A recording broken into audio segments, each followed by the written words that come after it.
Glória a Deus. Com aplauso se assente no seu lugar. Louvado seja Deus. Eu saúdo a todos com a paz do Senhor Jesus Cristo. Amém? Que ministração maravilhosa, cânticos excelentes, né? Que bom podemos louvar o nosso Deus. Hoje foi um dia atípico, né, para nós brasileiros, em algumas cidades, né? Cada um foi exercer a sua cidadania, dedicar ali o seu voto, e nós precisamos continuar orando pelas autoridades constituídas, e a Bíblia nos diz que assim nós estaremos orando para que vivamos dias excelentes. Amém? Então nós louvamos ao Senhor. Pela parte da manhã estivemos aqui em torno da escola bíblica dominical, como tem sido bom. E nessa noite eu gostaria que você abrisse sua Bíblia no Salmo 106. A mensagem dessa noite está vinculada, não sei se é a penúltima estrofe, né, da canção que nós ministramos, que diz: para que a tua igreja cresça, fazendo o quê? Proclamando o seu amor. Vamos falar juntos? Para que a igreja cresça, proclamando o seu amor. Mais uma vez, para que a igreja cresça, proclamando o seu amor. E é sobre isso que eu gostaria de pensar com os amados irmãos nessa noite. Amém? Aqui no Salmo 106, versículo 2. Salmo 106, no versículo 2.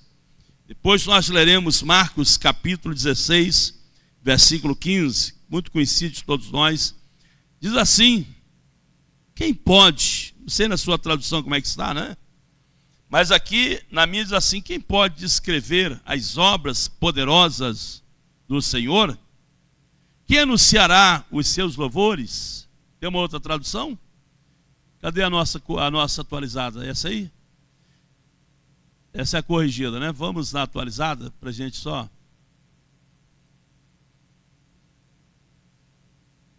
Senhor, né? Outra tradução fala: ó Senhor, quem narrará vossos grandes feitos? Quem anunciará todo o vosso louvor? Vamos ler juntos? Quem saberá contar os poderosos feitos do Senhor ou anunciar os seus louvores? Marcos 16, 15. Isso aí nós conhecemos, não é? Amém? Na parte A do versículo diz o quê? E disse-lhes, o que Jesus falou?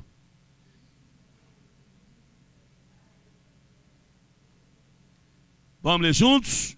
E ide por todo mundo e pregai o evangelho a toda criatura. Diga assim: Deus, fale comigo nessa noite, em nome de Jesus. Amém? Amados, é muito importante, né? Nós percebemos que há um interesse de Deus em relação às suas criaturas. Sabemos que todos os homens são criaturas de Deus. Sabemos também que para o homem se tornar um filho de Deus há uma condição. Qual é a condição para o homem se tornar um filho de Deus? A condição está em João capítulo 1, no versículo 12. Mas a todos quantos o receberam, deu-lhes o poder de serem feitos filhos de Deus, a saber, aqueles que creem no seu nome. Então a condição é crer em Jesus como Salvador e Senhor. Todos são criaturas, mas para se tornarem filhos de Deus, é preciso reconhecerem a Jesus como Salvador e Senhor. Quem aqui já fez isso? Quem já reconheceu Jesus como Salvador e Senhor? Então nós somos filhos de Deus. E quando nós falamos que somos filhos de Deus, nós não estamos sendo orgulhosos, presunçosos. Nós não estamos, em hipótese alguma, trazendo para nós qualquer mérito de nos tornarmos filhos de Deus. Pelo contrário, nós estamos reconhecendo que Jesus pagou um alto preço para que, por intermédio do preço que ele pagou, nós pudéssemos ser salvos. Amém? Então, é tudo pelos méritos da cruz. Agora, irmãos, é muito importante nós pensarmos aqui quem pode descrever as obras, ou anunciar as obras poderosas do Senhor. Desde tempos remotos, Velho Testamento, Deus sempre esteve usando homens, pessoas, para estarem anunciando a respeito do próprio Deus. Os adventos, a aplicação do juízo de Deus, Deus sempre levantava homens e ora mulheres para se tornarem ali porta-vozes de Deus. E quando Jesus ele veio a este mundo, nós sabemos que ele veio para dar continuidade a todo o projeto de Deus. E quando ele veio a este mundo, então ele observa e vai dizer aos seus discípulos: ide por todo o mundo e pregar o evangelho a toda criatura. Queridos, nós temos uma responsabilidade, nós temos uma missão. Eu não sei como nós, como igreja, temos executado a missão. Eu sei que é maravilhoso, eu sei que é confortável para nós pensarmos no céu, eu sei que é confortável para nós pensarmos que daqui a pouco Jesus virá para buscar a sua igreja e nós estaremos para sempre com ele. Eu sei que é confortável para nós pensarmos que se nós morrermos hoje, o nosso nome já está escrito no livro da vida. Eu sei que é muito confortável para nós cantarmos Maranata, ora vem Senhor Jesus. Mas por outro lado é preciso nós compreendermos que devemos estar revestidos de uma responsabilidade, que é de, enquanto o Maranata não acontece, enquanto Jesus não vem, quando nós não somos promovidos para o reino de Deus, é preciso nós estarmos conscientes de que cada um de nós individualmente, como recipientes da graça de Deus, como homens e mulheres de Deus, como pessoas que já passaram pelo processo de transformação, de regeneração, cada um de nós tem a missão de proclamar, é o que o salmista está dizendo assim, de decretar, de anunciar as obras poderosas do Senhor. Isso compete a mim e a você e a todos nós que já temos experimentado diuturnamente a graça manifestada de Deus nas nossas vidas. Amém? Como é maravilhoso estarmos aqui na casa do Senhor, cantando, louvando a Deus, bendizendo ao Senhor, entrando nesse clima de adoração. Nós estamos executando com isso aqui a nossa primeira tarefa, que é exatamente essa, de externarmos a nossa comunhão vertical com Deus. Mas por outro lado nós temos uma responsabilidade, que é a responsabilidade de olharmos para aqueles que amanhã estarão contigo no seu trabalho, estarão contigo na escola, estarão contigo na rua, estarão contigo lá na academia, e estarão contigo lá no seu, de repente no posto de saúde, enfim, eu não sei, mas precisamos olhar também para estes. E devemos olhar para estes com olhar de misericórdia, sob a responsabilidade que eu não posso sair deste lugar, eu não posso deixar essa pessoa sem que ela saiba um pouco das poderosas obras de Deus. Eu tenho que anunciar.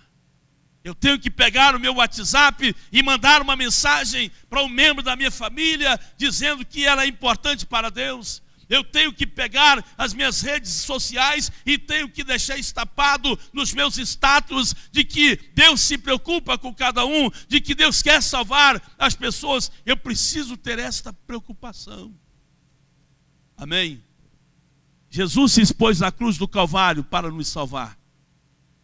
Ele se expôs por nós. E de alguma maneira Ele quer que nós estejamos nos expondo como sendo os porta-vozes do Senhor, a proclamarmos as suas poderosas obras. Amém? Então o mundo, irmãos, nada mais é do que as pessoas criadas por Deus, das quais também são constituídas a imagem e semelhança de Deus. E nós temos a missão de proclamar a essas pessoas aquilo que Deus quer fazer também em suas vidas. Temos dito aqui que se nós servimos ao Senhor, é porque um dia, de alguma maneira, Deus usou alguém quer seja um amigo da escola, quer seja um parente, quer seja um pai, uma mãe, alguém ligado a nós, de alguma maneira Deus levantou alguém para que alguém viesse a nós e compartilhasse conosco as suas experiências de vida cristã. E da mesma forma, Deus quer que nós sejamos seus instrumentos. Amém? Mas para isso, irmãos, eu gostaria de trazer aqui alguns fundamentos importantes que nos ajudarão, enquanto igreja, a alcançarmos a esta geração. Sabemos que a geração odierna, que a geração atual, é uma geração perdida em si mesma, é uma geração desnorteada, é uma geração sem referência, é uma geração sem referência moral, sem referência política, e nós, como igreja do Senhor, nós fomos colocados como luzeiros deste mundo, fomos colocados como referência para estas pessoas. E quais são os fundamentos, pastor, para que possamos alcançar as gerações atuais? Primeiro fundamento, irmãos, é o resgate da nossa identidade cristã. Será que você pode falar comigo? Diga comigo assim: o resgate da nossa identidade cristã. O que significa isso, pastor? Significa que eu tenho que estar ciente de onde eu vim, o que eu estou fazendo e para onde eu vou. Eu tenho que estar ciente de qual é o meu lugar no corpo de Cristo, na igreja do Senhor. A nossa identidade vai dizer muito a respeito de nós. E significa que a orientação do apóstolo Paulo, à igreja de Roma, no capítulo 12, quando ele vai dizer assim: não vos conformeis com este mundo, mas transformai-vos pela renovação do vosso entendimento, é algo que deve estar presente na vida da igreja. Quem tem uma identidade própria não se mistura com outras identidades, no sentido de comprometer a sua própria identidade. Nós sabemos de onde nós viemos, o que nós estamos fazendo e para onde nós iremos. Você sabe para onde você vai? Dê um sinal com a mão assim. Quem sabe? Você sabe de onde você veio? Você sabe qual é a razão, qual é o propósito de você estar existindo? Você sabe qual é a razão de Deus permitir que você estivesse vivo até hoje? Então, são os poderosos feitos de Deus, a nossa identidade. Percebemos, amados, que, sabe, parece que, não estou me referindo à igreja local, mas à igreja enquanto um corpo militante, enquanto aqueles que combatem o bom combate da fé. Parece que a igreja, ela foi perdendo a sua identidade, de tal maneira que a igreja, ela tem pensado como o mundo pensa, ela tem agido como o mundo age, mas nós não podemos agir dessa maneira. Nós temos que andar na contramão da vontade do mundo. Jesus falou que aqueles que assim desejam fazê-lo, poderão sofrer também o quê? Perseguições. Se o mundo me odiou, certamente odiará também a vocês. E nós não queremos isso. A ausência de uma identidade cristã, da nossa localização no corpo de Cristo, em Cristo Jesus, tem levado muitos a agirem como o mundo age. E nós, irmãos, falamos hoje de manhã que o cristianismo impõe sobre nós uma postura diferente. Por isso que no discipulado nós aprendemos que o contato com esse evangelho mudou a nossa mente, mudou o nosso sentimento e deve mudar também as nossas atitudes. Eu preciso saber, e nós vamos alcançar a geração de hoje, quando nós estivermos de uma forma tão definida, de fato, resgatando a identidade cristã. Eu sou um cristão, sou um servo de Deus. Você nem vai precisar falar com alguém se você é crente ou não, porque elas irão olhar para você e elas irão reconhecer que você é um servo de Deus, você é uma serva de Deus. Não é porque você veste comprido, mas é porque a sua forma de falar já vai lhe qualificar como sendo pertencente a Cristo Jesus. Amém? Lembra de Pedro que estava lá no pátio e de repente uma criada reconheceu alguns o reconheceram, dizem assim, mas até o seu jeito de falar te denuncia. Era uma identidade presente ali. A forma dos discípulos falarem se assemelhava à forma de Jesus. E é assim que o Senhor quer na nossa identidade, que nós tenhamos a mente de Cristo, que nós tenhamos o sentimento de Cristo, que nós estejamos falando como Cristo, que nós estejamos agindo como Cristo. Isso é sermos verdadeiramente cristãos que possuem uma identidade definida. Amém? Amém? Um segundo fundamento tão importante para que possamos alcançar a geração além da nossa identidade cristã, é preciso que nós sejamos cristãos autênticos. O que é um cristão autêntico? Alguém poderia me dizer? Um cristão verdadeiro. Não dá, irmãos, para ficarmos brincando de sermos crentes. Não dá para ficarmos ora na igreja e ora no mundo, ora servindo a Deus e ora servindo o diabo, ora fazendo a vontade de Deus e ora fazendo a vontade da carne. Nós não podemos lidar com esta dualidade. É preciso que nós sejamos autênticos, cristãos verdadeiramente autênticos. Primeiramente diante de quem? De Deus. Depois diante de nós mesmos. Porque se nós não formos cristãos autênticos, o apóstolo Paulo vai nos dizer que nós estamos enganando a nós mesmos. E a pior coisa que tem é cada enganando a si mesma a respeito da forma como ela pensa, da forma como ela age. Precisamos ser cristãos que têm uma identidade. Eu sou de Cristo, eu sou de fato transformado pelo poder do Senhor. Eu sei que o Senhor me tirou das trevas, me transportou para a luz, e agora eu preciso viver isso de uma forma verdadeira, de uma forma honesta. Amém? Amém? Ser um cristão autêntico, um cristão verdadeiro, um cristão que não é maquiado, mas é alguém que prega o que vive e que busca viver aquilo que prega. Paulo vai dizer assim, porque eu não me envergonho do evangelho de Deus, porque é o quê? O poder do Senhor para transformação. Agora, será que o evangelho não tem se envergonhado da gente?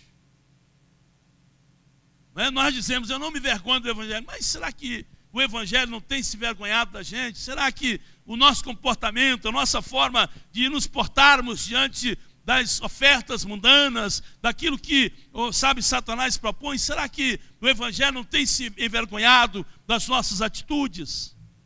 É preciso que nós, pelo avesso, diante de nós mesmos, para que não sejamos pegos de surpresa na eternidade, e diante daqueles que convivem conosco, para que eles possam também, como diz o rei Agripa, Paulo estava diante de algumas autoridades políticas, e o rei Agripa olha para Paulo, em face do que Paulo estava dizendo, e ele vai dizer assim, ó rei, o rei diz para Paulo, ó Paulo, por pouco me persuades a me tornar um cristão. Olha, para vocês verem, ó Paulo, por pouco me persuades a me tornar um cristão. E Paulo diz assim, ó rei, quem me dera que não apenas o rei, mas a todos quantos têm ouvido, se tornasse tal qual eu sou. Então é preciso nós entendermos que como sal da terra, precisamos de fato, e aí o pastor falou ontem, a questão das referências, sermos inspiração, de tal maneira que o membro da sua família vai olhar para você e vai dizer assim, eu gostaria de ser um crente igual a você, eu gostaria de ser um servo de Deus igual a você, eu gostaria de estar me dedicando a Deus igual a você, porque está vendo em você um cristão autêntico. Estão entendendo, sim ou não? Estão comigo? Amém? Então pergunte, irmão, se meu irmão, você está entendendo? Pergunte a ele, você está entendendo? Resgate da identidade, uma vida autêntica diante do Senhor. Vivermos aquilo que pregamos e pregarmos aquilo que nós estamos vivendo. Irmãos, em terceiro lugar, existe algo assim tão fundamental para que possamos pregar o Evangelho. O que é fundamental, pastor? É fundamental que nós estejamos resgatando o cuidado mútuo no seio da igreja do Senhor. Jesus, ele falou assim: Pai, faze-os um, assim como nós também somos um.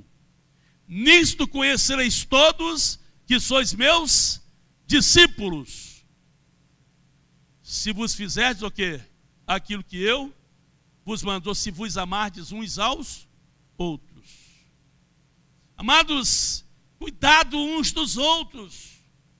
É muito importante.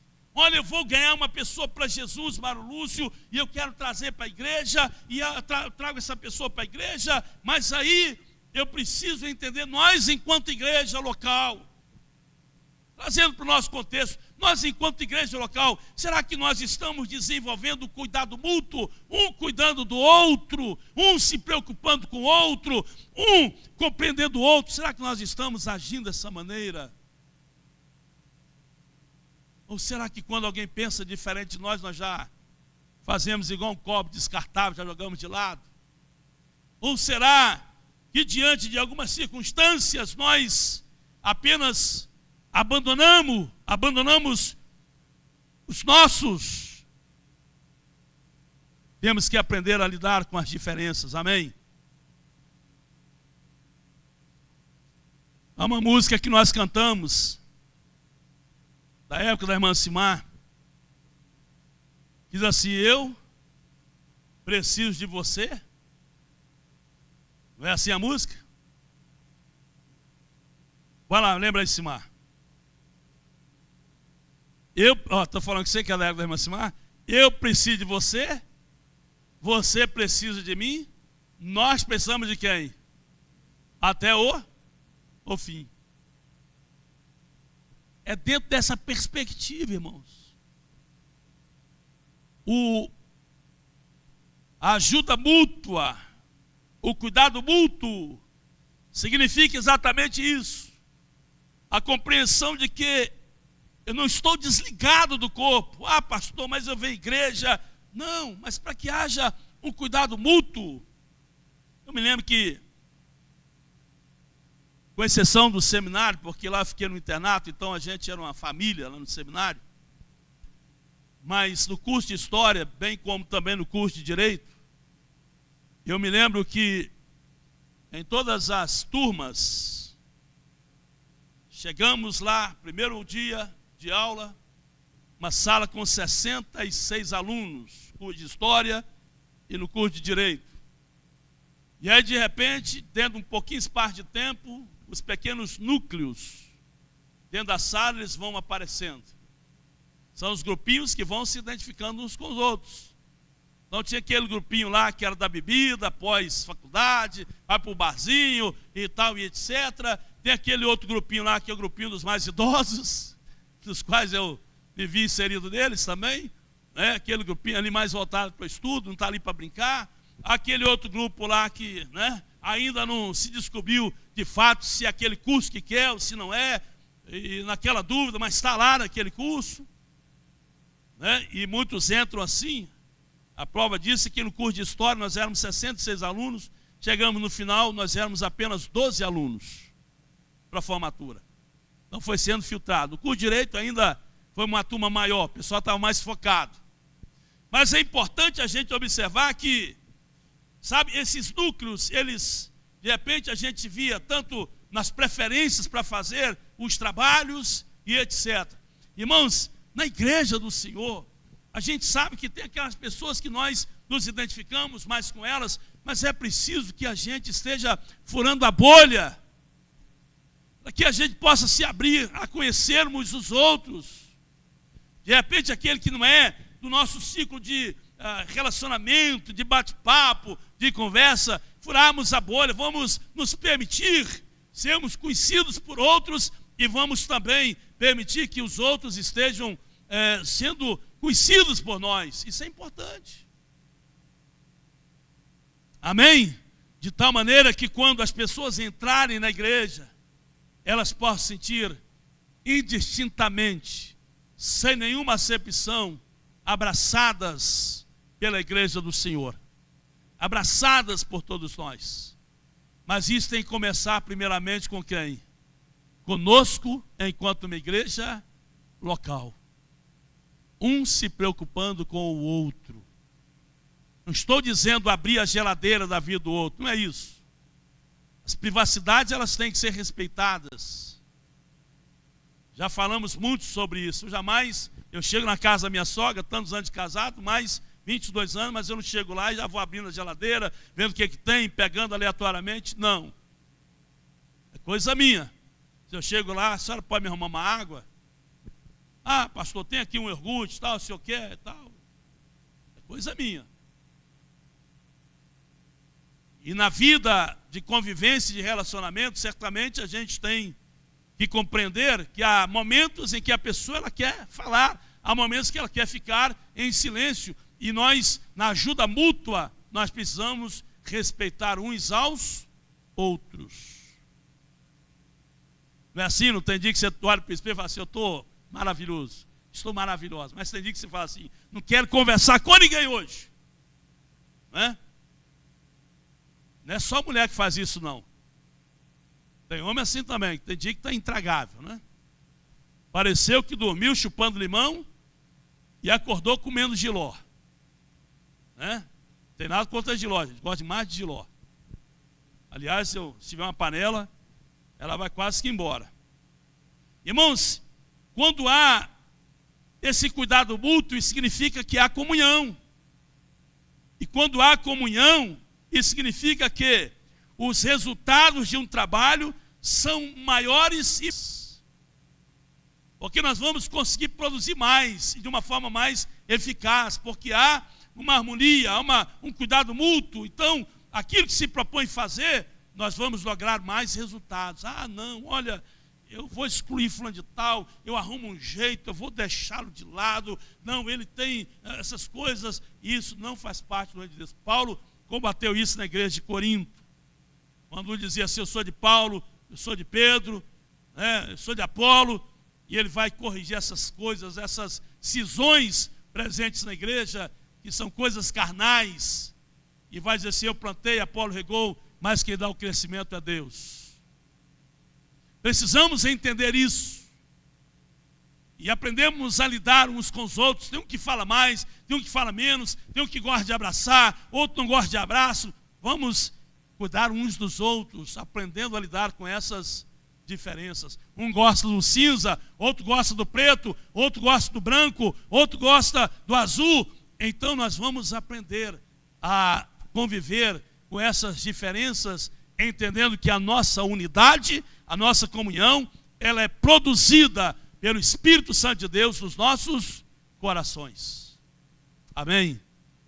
A comunhão que nós temos é uma comunhão produzida pelo Espírito Santo de Deus. Compete a mim, compete a você, compete a nós mantermos, batalharmos pela manutenção da nossa comunhão. Por quê? Porque nós temos no mundo espiritual um inimigo.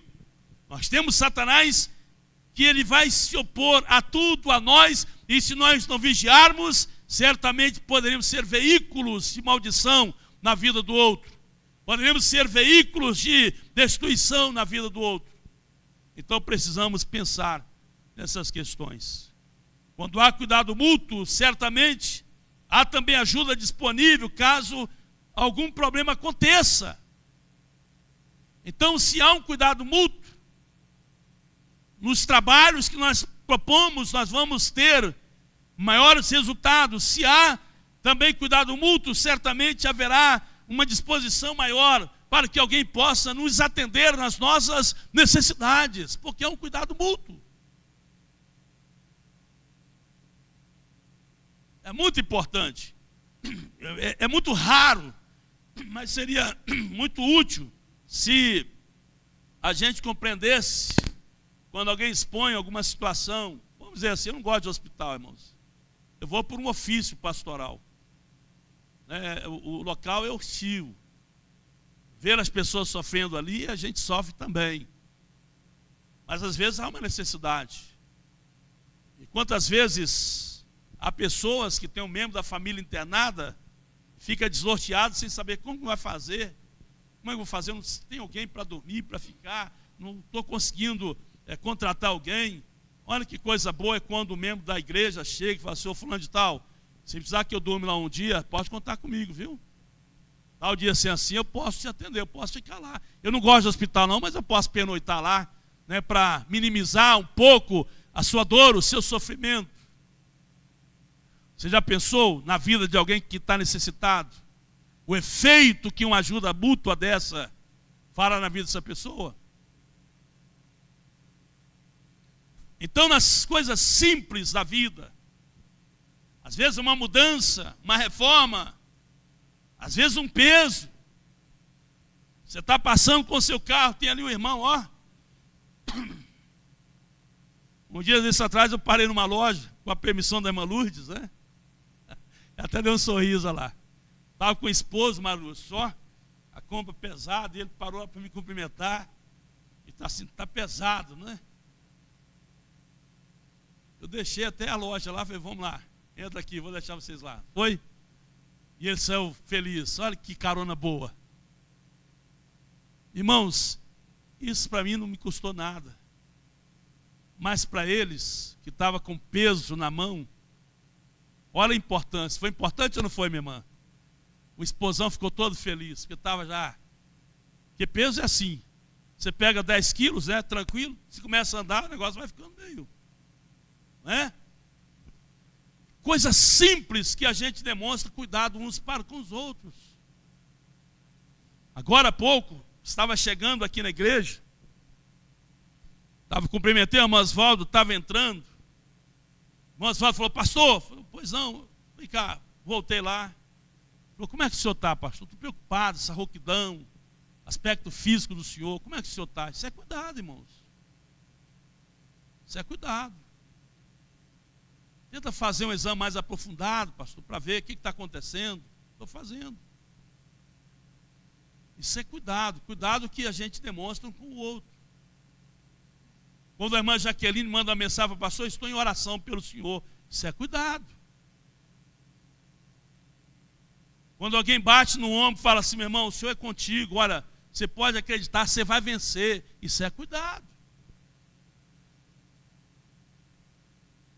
Ontem, na reunião de pastores, esposa de um pastor amigo nosso, pastor Edson, passou mal.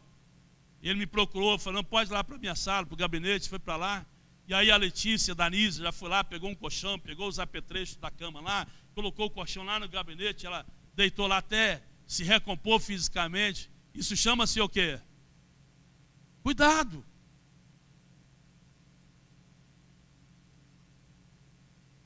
É nesse sentido, irmãos, que nós estamos dizendo, é sairmos da parte teórica do amor e entrarmos na prática da manifestação do que é verdadeiramente a gente ter esse cuidado mútuo. E se nós queremos trazer pessoas para o cristianismo, para Jesus, o mesmo cuidado que demonstrou com seus discípulos, nós devemos demonstrar-nos uns para com os outros. Amém? Quando foi que você ligou para alguém para falar que estava orando por ela? Quando foi que você perguntou para alguém se ele está bem? Quando foi que você perguntou para um membro da sua família, como é que você está, rapaz? Como é que você está? Estou preocupado com você. Por que nós não fazemos isso, pastor? É por causa da correria desenfreada e porque, em regra, nós estamos centralizados nos nossos próprios problemas. E como nós estamos tão voltados para nós mesmos, a dor do outro não dói na gente. Mas a ajuda mútua resulta em bênção na vida da igreja. Por isso que a Bíblia, no livro de Jó, no capítulo 42, nos diz, mudou, pois, o Senhor a sorte de Jó, quando este orava pelos seus amigos. E centralizado do seu sofrimento, das suas dores, das suas perdas, agora orando pelos seus amigos. Amém? Por que nós não cuidamos, pastor? Porque é muito melhor, irmãos, muito mais fácil. Não que é melhor, é muito mais fácil nós ficarmos do lado de cá e apenas julgando o outro. Olha fulano de tal, arrogante, passa perto da gente, nem cumprimenta. Olha fulano de tal, né, prepotente, nunca manifesta que precisa da gente. Vamos furar a bolha. Vamos permitir conhecermos as pessoas e deixá-las que elas também estejam nos conhecendo. Amém? Amém? Está claro para nós, sim ou não? Quando há esse cuidado mútuo, nós sabemos que também há companhia e afeto para se dar e receber. Todo ser humano, irmãos, principalmente no tempo de hoje, que as pessoas estão ilhadas. O pastor ontem pregou aqui e falou sobre isso. Nós gastamos mais tempo com as pessoas virtualmente falando do que nos preocuparmos com aqueles que estão no nosso dia a dia. Temos que inverter essa ordem como igreja e ir de pregar o evangelho a toda criatura. Precisa passar pelo resgate da nossa identidade, precisa passar pela nossa autenticidade e precisa passar pelo cuidado mútuo existente dentro da igreja. Amém? Amém? Então diga para o irmão que está ao seu lado, meu irmão, as suas preocupações também são as minhas. Será que são? Paulo vai falar sobre isso, dizendo que quando o membro do corpo de Cristo é honrado, todos os demais membros também são honrados com ele. Quando alguém prospera, quando alguém cresce, quando alguém conquista alguma coisa, no cuidado mútuo, todos nós devemos nos sentir realizados com a realização do nosso irmão. Devemos sentir alegres. E foi isso que aquela mulher fez, ao perder uma dracma. Quando a encontrou, ela chamou as suas vizinhas e disse: regozijem comigo, porque ela havia encontrado a dracma perdida. Amém? Para fecharmos essa reflexão, nós sabemos que quando há, de fato, esse cuidado mútuo dentro da coinonia proposta pelo Senhor, os nossos desafios são vencidos. Nós vamos ter mais resistência e mais perseverança quanto às coisas desta vida. Nós temos, inclusive em Hebreus capítulo 13, queria que o Maico projetasse para nós, por gentileza. Hebreus capítulo 13, se você quiser abrir aí, versículos 1 a 3. Olha o que o apóstolo, olha o que o escritor da carta aos Hebreus vai dizer. Vamos ler juntos? Seja constante o quê? O amor fraternal. O que nós estamos falando aqui desse cuidado mútuo? Estamos falando do amor fraternal. Seja constante o amor fraternal. Continua. Não negligencieis a hospitalidade, pois alguns, praticando-a sem o saber, acolheram o quê? Anjos. Vamos ler juntos? Lembrai-vos dos encarcerados, como se presos com eles, dos que sofrem maus tratos, como se, com efeito, vós mesmos, em pessoa, fosseis o quê? Maltratados. Continua dizendo o quê? Digno de honra, dentre todos, aí vai partir para o outro lado. Mas então nós temos aí, até o versículo 3, dizendo exatamente sobre isso. Olha, vocês têm que pensar que seja constante o amor fraternal, que não se esqueçam da hospitalidade, que, sabe, muitos acolheram anjos, pessoas que são maltratadas. Devemos pensar, é o amor fraternal. Amém? E nós temos, irmãos, que pensar na nossa responsabilidade de anunciarmos o Evangelho. Primeiro, resgatando a nossa identidade. Segundo, sermos autênticos como cristãos. Terceiro lugar, cuidados mútuos. Em quarto e último lugar, é preciso que haja confiança e transparência. Você pode falar comigo? Confiança e transparência. Que Deus possa nos abençoar. Que possamos agir como igreja, porque estes fundamentos nos ajudarão na evangelização. Vamos pregar, ide e pregar o evangelho a toda criatura. Voltando no Salmo 106, versículo 2. Quem pode descrever as obras poderosas do Senhor? Quem anunciará os seus louvores? Cabe a você, cabe a mim, cabe a cada um de nós pregarmos a mensagem salvadora de Cristo Jesus. Amém? O que é o evangelho, gente? E de pregar o evangelho. Evangelho é o quê? O que evangelho é? Boas novas. Se o mundo está cheio de informações malignas, vamos anunciar as boas novas, levando esperança para os corações, em nome de Jesus. Amém? Deus abençoe. Vamos orar ao Senhor. Feche seus olhos, com a sua cabeça. Convido o Kaique para fazer sua oração. Neste momento, Pai, oramos ao Senhor. Agradecemos, ó Pai, por esse momento, por essa palavra.